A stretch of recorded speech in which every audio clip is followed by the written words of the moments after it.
Time to pull up a chair. We've got another great story for you today in the rLounge. Well, you know what they say. Marriage is about compromise. You learn to share a bed, a life, and, most importantly, a bank account.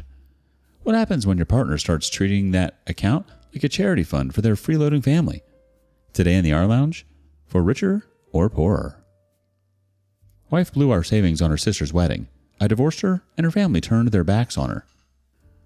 I, 38 male, married to Rach, 37 female, for 4 years. She has always had a heart too big for her own good. That was one of the things I loved about her when we first met. She's kind, selfless, always looking out for others. But somewhere along the way, I realized that kindness wasn't always a virtue. It becomes a weakness when you don't know how to draw a boundary. You see, we both earn well, enough to live comfortably, enough to plan for our future.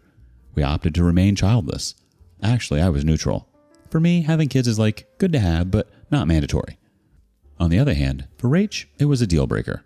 She didn't want kids at all, as she felt they take away a lot of good years that one can spend growing a career, traveling, and enjoying their life. She didn't want to ruin her body and waste her time. She called them bad investments. She's a banker. She believes that parents invest all their money, time, and energy, and after 2 decades, the kids are gone and forget their parents' existence. I used to find her theory hilarious. She's definitely an ambitious woman and shines in her career. I admired her and accepted the decision to remain child-free. I came into this marriage thinking we would build a fulfilling life together, but the problem is, Rachel's future has never really been about the two of us. It's always included her family, her parents, her younger brother and sister. When we discussed finances early in our marriage, she told me she sends a small portion of her income to her parents every month. They were retired, her siblings were still in college, and she felt it was her duty to support them. I was fine with that. It made sense. Taking care of one's parents was understandable, as they had worked hard to send her to the college of her dreams. Lending a few bucks to young siblings when they're in college didn't seem to be a big deal. It became problematic when the handout continued even when they started earning, and what started as financial assistance for her parents turned into something much bigger. Soon, her brother started asking for money. He was always in some kind of trouble, failing to pay rent, having his car repossessed, losing money in a business venture that he swore would pay off but never did. And every single time, Rach bailed him out, and if I raised eyebrows, she would brush off my concerns and say, "He's just going through a rough patch." Then there was her sister, Emily. She had a habit of living beyond her means, shopping for designer clothes, planning extravagant vacations, and changing jobs every few months because she didn't feel appreciated. Whenever she overspent and ended up struggling to pay her bills, guess who stepped in to cover the gap? Rach. I voiced my concerns repeatedly. Rach, you're not their ATM. They need to take responsibility for their own lives. She would always sigh and say, "They're my family. I just can't turn my back on them." It wasn't just the money. It was the expectation that she would always be there to clean up their messes. There was the time her brother borrowed money to buy a car, promising to pay her back, only to conveniently forget it for months. I pressed her to ask for repayment, and she did once, meekly. He paid less than half of it, and she never mentioned it again. Then there was the time her sister wanted to move to a better apartment, but didn't have the deposit. Rach covered it, and of course, Emily never even attempted to repay her. Each time I tried to make her see reason, she dismissed my concerns and defended, "It's just this once." But it was never just once. It was a pattern, and they knew exactly how to manipulate her. The worst part? Every time I tried to step in, to reason with her, to make her see how they were using her, she would get defensive. "You don't understand. They're my family. Stop trying to turn me against them." And now, we've hit a new low. Emily is getting married, and her parents have somehow decided that it is Rachel's responsibility to pay for the wedding. Not help with the wedding, pay for it. When she first brought it up, she hesitantly said, "Babe, Emily's wedding is coming up, and things are tight for her and her fiancé. I was thinking we could pitch in a little." I didn't even hesitate and replied, "No." She looked at me like I had slapped her. "What do you mean, no?" I was already pissed off by her question, yet maintained my calm and replied that it was their wedding and they should be the ones figuring it out, not us. She fought back, saying, "I know, but they're struggling, and it's not like we can't afford to help." I still calmly responded, "That's not the point. You already give enough. You've bailed out your brother and sister more times than I can count. When does it stop?" She had no answer. She just remained quiet and then went back to bed. A few days later, she again brought up that her parents were asking her to foot in for Emily. I was like, "Tell your parents firmly that you don't want to." She asked me, "And what should I say? Why can't I? Should I tell them we got scammed and lost all our savings? I was puzzled at her suggestion and said, why do you have to give them a reason? Just tell them, sorry, I can't help. She snapped at me. They're my parents. I just can't say no without any reason. I owe them an explanation. I said, cool. It's your problem. You figure it out. Don't drag me into this. She remained distressed for days, and it wasn't a pleasant sight for me. I mean, if the problem is ours, then it's worth stressing over. Here, the problem is not even ours, and she was breaking her head over it. Then a week later, she comes to me with a proposal, asking me to lend her the money, and she would return it back. I let out a humorless laugh and said, that's not the issue. The thing is, you shouldn't be doing this at all. Your parents should be telling Emily to budget within their means, not pushing you to cover for her. She got angry at me and asked, do you want to help or not? It's a yes or no question. You don't need to lecture me over this. I lost my cool. I was tolerating her BS until now because it was her money and I wasn't affected by it, but everything has a limit. She can't disrespect me while putting her blood family on a pedestal. She immediately apologized and said she didn't mean to hurt me, just that she was stressed out. Who wouldn't? She has her own bills to pay, has to send monthly allowance to her parents, bails out her siblings once in a while. At least one of them has something each month. Then we have an emergency fund and our savings account where we religiously pour in large sums every month. There's hardly anything left with her after all this. The dinner dates and any other last-minute plans come on me. Despite earning so much, she had to think twice before spending on her luxury just because of her parasite family. Out of empathy, I asked her if she wanted me to take a stand for her, and she was delighted. I called her father and told him that it was unreasonable that we pay for Emily's wedding. He immediately clarified that they didn't ask me to pitch in. I chuckled and said, Rach and I are not separate. If she's spending any money on any of you, it means it is going away from our house and ultimately it's our loss. She could do so many things with that money. Anyway, I don't want to get caught up in the details. Just want to inform you that this time we're out.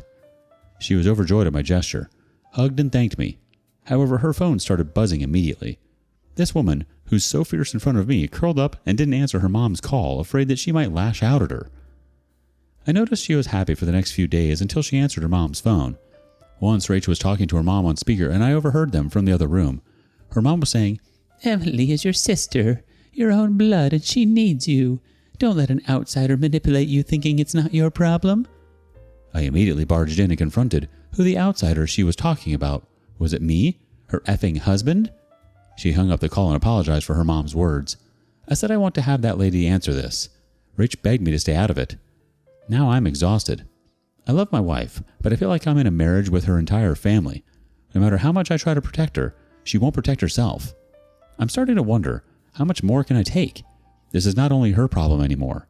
If she's broke, it becomes my problem too, and I can't let that slide because her family is keen on making her bankrupt.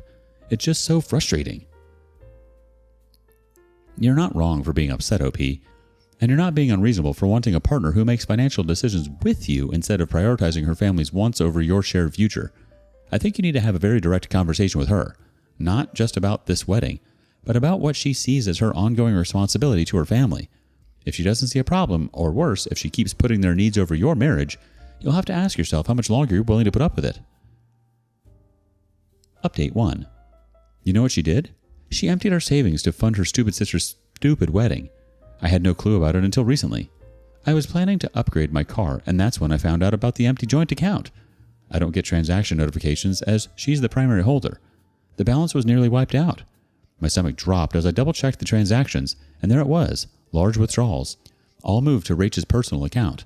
It was evident where it went. I waited for her to come home, trying to keep myself from exploding. When she walked through the door, I confronted her immediately. What happened to our savings? My voice was calm, but my hands were trembling. She looked startled, but quickly composed herself and said, Calm down, let's sit and talk. I could no longer control myself, and I screamed, You blew off our savings on that stupid wedding, didn't you? She took offense at my words, but quickly backed off, cooled down, and sighed, I had to. I had no choice. She's my sister. I intervened. You had a choice, and you chose them over our future. She helplessly said, You don't understand. They threatened to cut me off if I didn't help. I interrupted, No, I do understand. I understand that you keep choosing them over me, over us. Tears welled in her eyes, and she assured me, It's just money. We can save again. I promise I'll fill in every penny I took out from there. I laughed bitterly. It's not just money. It's trust. It's respect. And you've thrown both away. You just didn't steal, you betrayed me. What did you think? You'd put the money back and I won't get to know? This month she had deposited double the money she usually puts in that savings account. The argument went downhill from there. She refused to acknowledge that she had betrayed me, insisting I was overreacting. I was so furious that I moved to the guest bedroom. We were not on talking terms when her sister visited us with full-blown newlywed glow and happiness. She greeted me. I greeted her and went back to the spare room. She sensed the tension, maybe, or Rach might have told her. Later that day, her mom called me saying I shouldn't be harsh on my wife. As a husband, I should support her. Money shouldn't take precedence over marriage. I was like, really? And you're the one preaching this who threatened to cut off your daughter when she refused to pitch in. She got bitter at me and said her daughter was a fool for tolerating such tantrums from me and hung up. That was the last straw for me. I gave Rach an ultimatum. Either choose me and our marriage or continue being a puppet for her family's endless demands. I cannot tolerate any more disrespect. She tried to make me understand that her mom didn't mean it and apologized on her behalf. The fight continued for days, but I stood my ground and said, either them or me. Lastly, she broke down and whispered, "How can I abandon the people who brought me into this world?" I got my answer. I was devastated, but also relieved in a way. There was no coming back from this. I filed for divorce immediately. When I served her the papers, she howled and pleaded like a baby not to leave her, but I was done with the pushover. I asked her to move out, or I shall find an accommodation.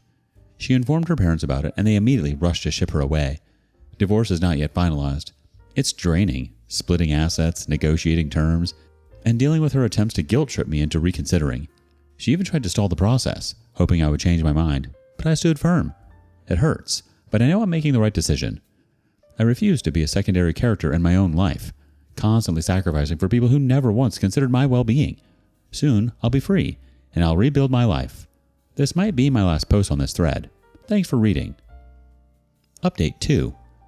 It's been 2 years since my divorce. Life had moved on, or at least mine had. I'm in a better place emotionally, financially, and mentally. Rach paid me back half the money she used from our joint account. I had spent last year rebuilding myself, focusing on my career, and even started seeing someone.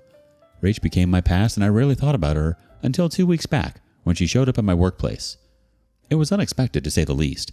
I was in the middle of a meeting when my secretary buzzed me, saying that my ex-wife was here to see me. I stepped out of my office and saw her standing there. She looked different. The confident, ambitious woman I had once married was gone. Instead, she looked drained, tired, and a little lost. She had lost weight. Her once perfectly styled hair was a simple ponytail, and her bright, determined eyes looked hollow. I took a deep breath before greeting her and asked what was she doing here. She swallowed hard as if she was gathering courage and asked, "Can we talk? Just for a bit?" I debated for a moment, but eventually nodded. I led her to a small cafe across the street. I kept the conversation polite and transactional. The last thing I wanted was to get sucked back into the mess I had left behind.